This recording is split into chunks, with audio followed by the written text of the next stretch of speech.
Okay, hello everybody. Thanks so much for being here. And thank you to the organizers for putting this on. This has been an amazing weekend.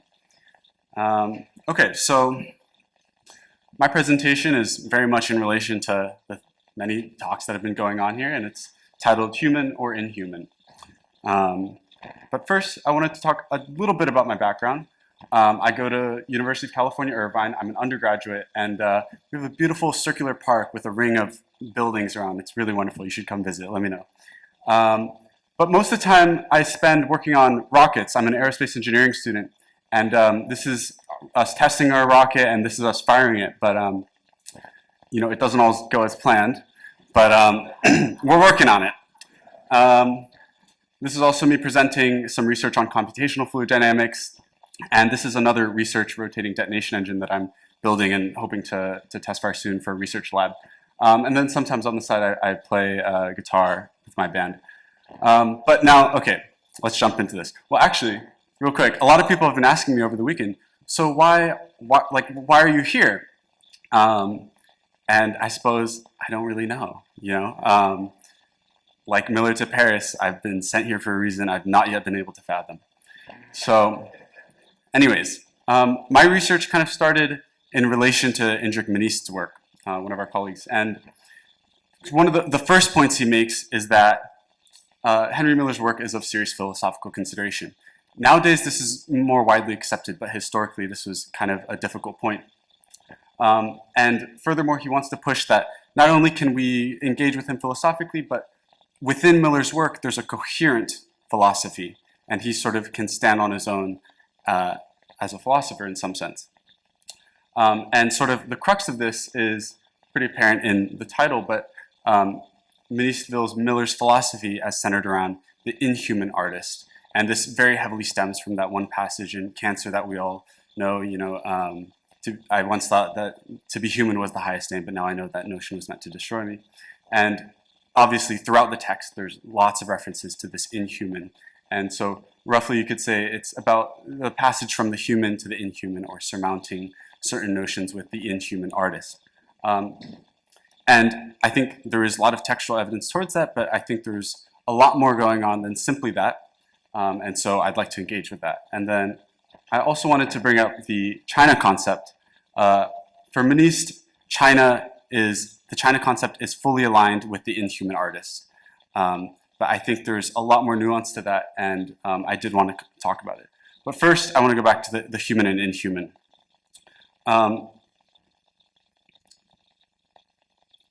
So one of the things Menendez says at some point is that human becomes a purely derogatory term. Now, I don't think this is really the case. Now, especially as you go later into his writing, it's not the case. But even if we remain thinking about the tropics and the Paris era, I don't think this is the case. There's a passage regarding Van Noorden where in the text, Miller says, as long as that spark of passion is missing, there is no human significance in the performance.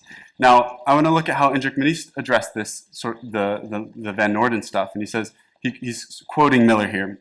He says, as I watch Van Noorden tackle her, Miller writes, it seems to me that I'm looking at a machine whose cogs have slipped. Left to themselves, they could go on this way forever, grinding and slipping without ever anything happening, until a hand shuts off the motor. Miller watches the couple with a cool, scientific detachment, and finds that watching Van Noorden having sex with a prostitute is like watching one of those crazy machines which throw the newspaper out. Now, to me, this is an interesting treatment of this passage, because if we sort of rip the quote open at the middle and make some space, what we find is that there's a line in here right after until a hand shuts off the motor, where Miller says, the sight of them coupled like a pair of goats without the least spark of passion, grinding and grinding away for no reason except the 15 francs, washes away every bit of feeling I have except the inhuman one of satisfying my curiosity. So in this context, we have an instance of the inhuman being used not in this purely positive sense. And sort of to add on to that, on the very next page, Miller goes on to say, and these two are like a machine whose cogs have slipped. It needs the touch of a human hand to set it right. Now, Menendez does sort of address this sort of thing and claims that Miller has two usages, and he has sort of usual usages of his terms and a philosophical usage. But I think this is sort of a tricky path to walk because it can lead to, especially within the same text, to choose when you want to use your terms philosophically and when it's just meant in the opposite direction. But I think, and furthermore, I think we can see a sort of still coherence while accepting every usage of his terms. And so this was sort of some of the work that I did a couple years ago where I was looking into how can we see this coherently. And there was a letter to Anais Nin that sort of I thought could be a crux of this, how we orient Miller's philosophy. And I've sort of cut out bits of it because it's too long to quote here, but it says, "For me, Cancer means the crab. It is the sign of the zodiac for the poet, the halfway station in the round of realization. Opposite Cancer in the zodiac is Capricorn, the house in which I am born, which is religious and represents Renaissance in death." And then these are my bold. Cancer then is the apogee of death and life, as Capricorn is of life and death. And that sort of stood out very strongly to me. We have these astrological symbols in Miller, but never have we seen it stated so clearly that Cancer is death and life and Capricorn is life and death. And so I sort of worked on this schematic here, which just vaguely represents the fact that whether or not Miller is talking about the inhuman being surmounted by a human or the human being surmounted by the inhuman, you always have this sort of passage from Cancer to Capricorn. And sort of in the middle, that sort of can be the equator, and literally representing the tropics which lie above and below. Now, I did want to add on, there's a kind of important point in here, a side point, which is, and I'll read this quote first and then elaborate. "The two symbols are found in geography as tropics, which is another word for hieroglyphs. Cancer lying above the equator and Capricorn below. Myself, as I've said frequently in my books, am trying to walk the hairline which separates the two. The line is only imaginary there. There is no boundary line to reality." So there has to be an acknowledgement that Miller is writing both of these worlds. He writes both the world of death and life and the world of life and death. But him as a philosopher has a certain allegiance. To see Miller as purely passively observing everything doesn't really paint the full picture of what he's saying. There's certainly things a philosophy he has. And so while there is both in his writing, there is sort of one world which he gravitates towards. Now, there is a side note I want to point out here, which is after I finished this sort of work, I later read some of the work by Yasunori Honda, and pointing out that, and he sort of walks along a similar line of looking at sort of what is Miller's goal, and pointing out this unwritten book called The Draco and the Ecliptic, which Miller was planning to write, which sort of reorients his goal as moving away from the sort of cycle of astrology and towards the 13th house and sort of going off the axis of the equator. But that's another discussion. Now, I want to come back to this China point. I think it's actually really important here for Miller. It's sort of one of the first real themes he really hangs upon and starts using regularly. And I sort of think that a lot of the writing on it, and there has been a lot of writing on it by many people in this room, and I think there's certain things that are still a little bit missing. Particularly with Indrik Menist, he sort of aligns it fully with Miller's goal, with the inhuman artist. But I think there's a little bit more complicated relation to this China concept he has. And so this first quote I have is, "Either we accept our destiny in the reality of the tragic spirit, or we rot forever in a state of China, enclosed within the dry, null walls of the womb," as Lawrence put it. Now, when I came across this, it was kind of a shocker, because I too was under this impression that, yes, China is sort of this eternal state outside of time, which Miller identifies with and loves. But this sort of is a little bit confusing. He paints it as a place you rot in. And this, to me, was a little bit confusing.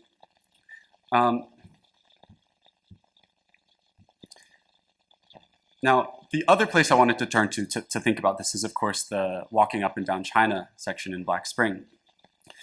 I took this quote from it. It says, "I'm like a man who awakes from a long sleep to find that he is dreaming. A prenatal condition, the born man living unborn. Now this is right after he's saying, I am the Chinaman. And he identifies himself with this Chinaman concept. But I also want to start pointing out that there's kind of a link where China starts to become this womb. And a womb is another symbol that Miller uses quite frequently, this sort of prenatal condition. And sort of another motivation for my sort of confusion and wanting to look more into this is the ending of this section of Black Spring. If you remember, he sort of, the mood of the essay overall is very high, almost manic rants. But then it ends in this sort of very, almost depressing, soft ending. And let's see, what is it? Yeah, he says, the world will go out like, this is just one section from that very end. He says, the world will go out like a Roman candle. Not even a blade of grass will grow again, a lethal dose from which no awakening.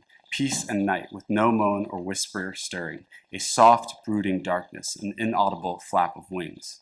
Now, after the entire mood of this essay, it's sort of, to me, it was very confusing why he suddenly takes this really dark turn to end this essay, or that section of Black Spring, and why it becomes so full of death. But I think there is an answer here, and it sort of has to do with this deeper connection between that China really is the womb for Miller. And that's important because I don't think the womb is the goal for Miller. So here's another quote. He says, the final reality to which the artist comes to recognize in his maturity is that symbolic paradise of the womb. So first we have the womb viewed as something positive, right? And this symbolic paradise. That China, that prenatal security and immortality and union with nature from which he must wrest his freedom. Now, I think a lot of these now there's not a lot of these sort of quotes about that sort of view China as this sort of intermediary thing. But I do think that is the case, that it is not just a symbolic paradise of the womb that the artist resides in and we're all good. It's still an intermediary goal from which you sort of must wrest your freedom. And so this is sort of the question that started coming in my head. Maybe China is more of an intermediary goal. And another sort of thing to sort of complete this and its union with the womb concept is sort of other places where Miller says, for man, the important thing is to get born into the world as is. So I think we sort of have a total picture here of China not as the end goal for the inhuman artist to reside in, but as this step where perhaps China is the womb into which we must get born. And I think this also sorts out a lot of these sort of multiple, seemingly contradictory impulses in Miller, in which he's seen as both sometimes having impulses towards death and also very strong impulses towards life and birth. And I think we can see this as sort of a two-step process. And really what this sort of centers around is this idea of resurrection, which he strongly gets from T.H. Lawrence. And that in resurrection, we sort of have to recognize that resurrection is really a two-step process. First, you must die, and then you can be born again. But to be born again, you must sort of be in the womb. You enter this prenatal state. And so I think really what's going on here is not just coexisting impulses towards death and towards life, but a singular idea of resurrection.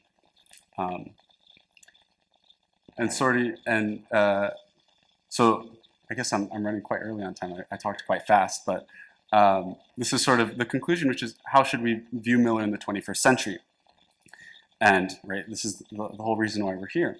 And sort of the two obvious answers are as an artist, as a writer, this and that, and as a philosopher in many senses.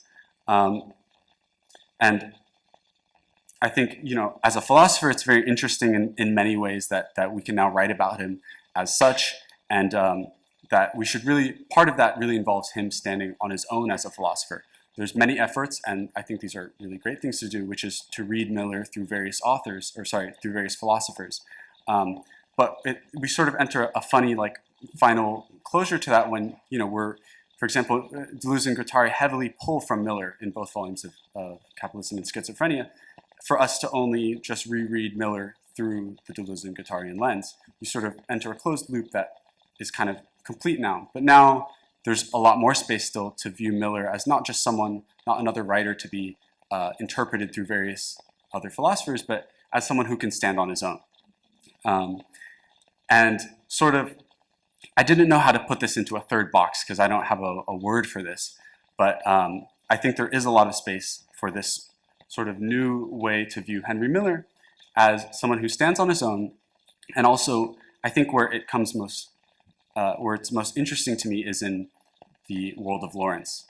And I think throughout hearing everyone's presentations, so many things I was thinking about is that Miller is connected, or had a core idea in the world of Lawrence that he sort of set out pretty directly.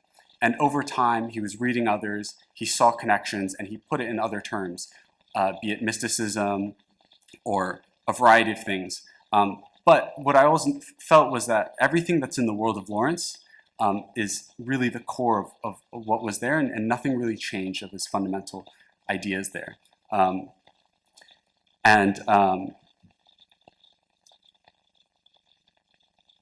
Yeah, I think there's sort of a difference too between a philosopher and someone who's using symbols to sort of as symbolic centers, right? I mentioned Cancer and Capricorn as sort of these ideas, but I didn't really place them as something solid because I don't think they're a solid idea or something. They're sort of a symbolic center around which a wealth of ideas and feelings and impulses can circulate and be centered around. And I think there's also some very important note in that he is himself at the Capricorn, and this sort of distinction between a philosopher who has ideas and the person who is and exists through those ideas is there. And so I think religious figure is completely the wrong term, and very obviously he's not a religious figure, but the way in which he draws on Lawrence and views D.H. Lawrence in this sort of chain from there was the Buddha, there was Jesus, there was Muhammad, and then there was D.H. Lawrence, is very striking, especially if you casually read D.H. Lawrence. That doesn't come across, you know, he wrote these nice books, but it's really hard to picture D.H. Lawrence as someone in that chain of people. And also one of the things that I very implicitly read in that book, The World of Lawrence, is that, you know, he kind of views himself as, maybe I'm the next, you know, maybe I have these aspirations to this. And he doesn't say that out loud, but it's you can sort of feel this sort of thinking that he views himself along this chain. And so I don't think there's a good word for this. It's certainly not a religious figure, but will it be in the 21st century that we ever recognize him as in this sort of long chain of figures that are more than just writers, more than just philosophers, but sort of supremely important in some way or another to us as humans? Yeah, so that's all I have. Thank you very much.